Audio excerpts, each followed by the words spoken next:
என்னெல்லாம் இருக்குன்னா டைம் ஆயிடுச்சு.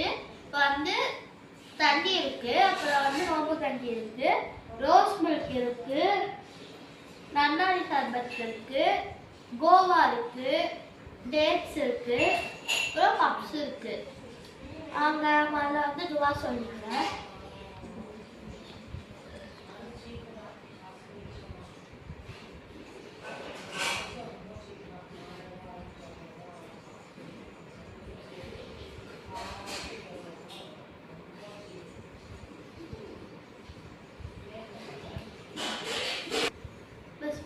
வந்து நம்ம ஃபஸ்ட்டு